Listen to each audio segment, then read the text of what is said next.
Après son passage de l'équateur, Groupama, au large des côtes du Brésil les premiers jours de février, gagne rapidement dans le sud avant un virage à gauche pour prendre la direction de l'Afrique du Sud.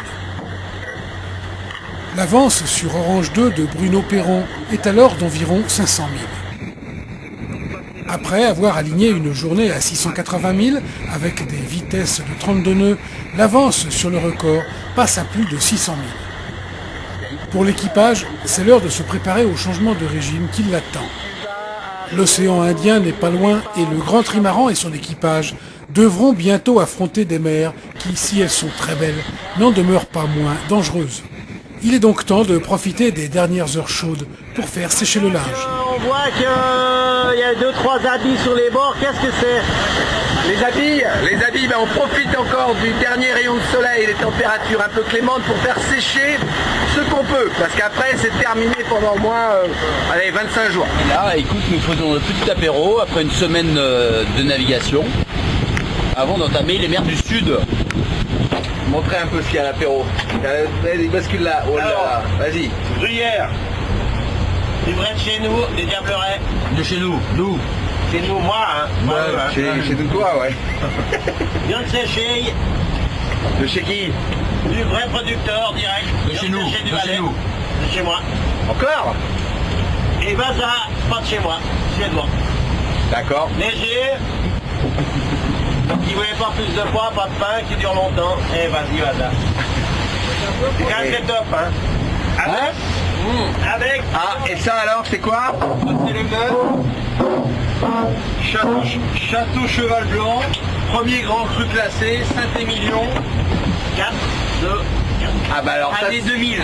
ça c'est une surprise. Ah bah parfait. Ah, ceci. Chaque équipier a une bouteille comme ça pour le tour du monde. Ah bon? Où ça? T'as rien vu en fait. Une lampée, hein. Tu prends une lampée. Alors Franck, est-ce qu'elle est bonne la grenadine? Après ces derniers apéros confortables, et avant que la mer ne le permette plus, l'équipage fait un check-up et une inspection complète du bateau. Donc je regraisse le mât est sur une boule, sur une rotule. Et donc pour que ça tourne bien, il faut la graisser. Donc comme on avait graissé qu'on était de l'autre côté, pour qu'il y ait de la graisse partout autour de la sphère, on regraisse en faisant tourner le mât en même temps pour que ça se répartisse partout sur la boule. Après de la révision avant le Grand Sud, c'est quelque chose de primordial pour nous?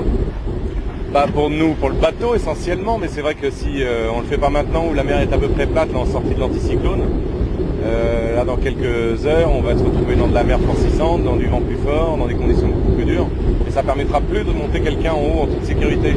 Loïc le mignon, on dirait Bénur, t'as perdu ton char? Du tout, Jacques. Écoute, c'est pour monter dans le mât, je prends quelques précautions. Si Loïc a mis sa tenue de gladiateur, c'est que là-haut, la violence des mouvements est démultipliée par la hauteur et qu'il n'y a pas grand-chose pour se tenir. Voilà, il est prêt à hisser, c'est parti, les autres sont sur les moulins à café et le hisse doucement, avec prudence.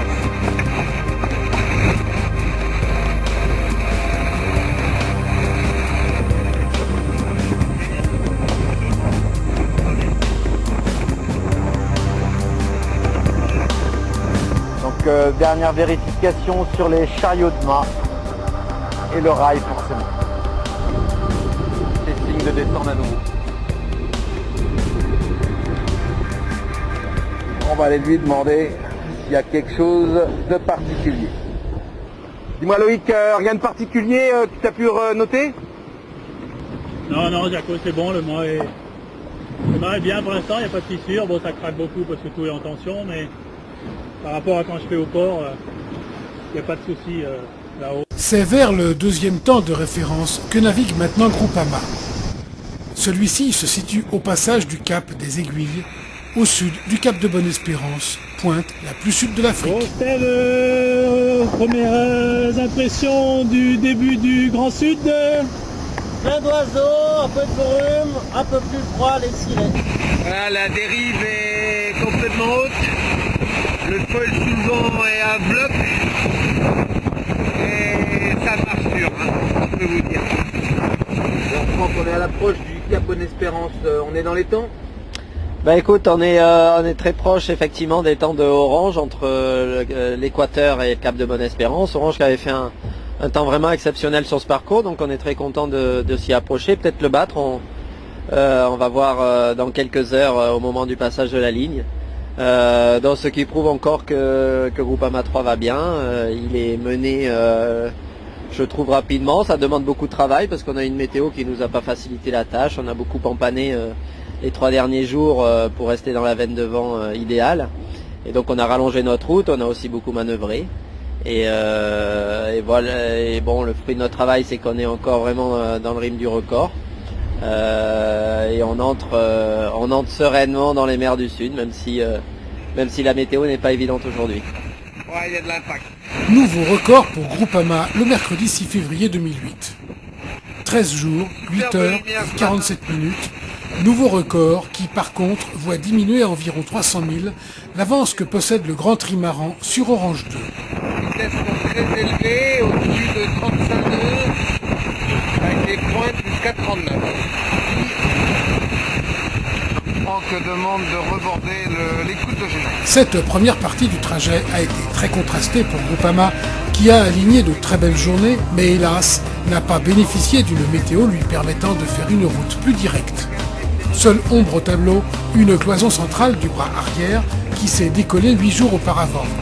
Et c'est Yves Parlier, le MacGyver du Vendée Globe, qui s'occupe de la réparation. Les prochaines journées de navigation vont être très intenses.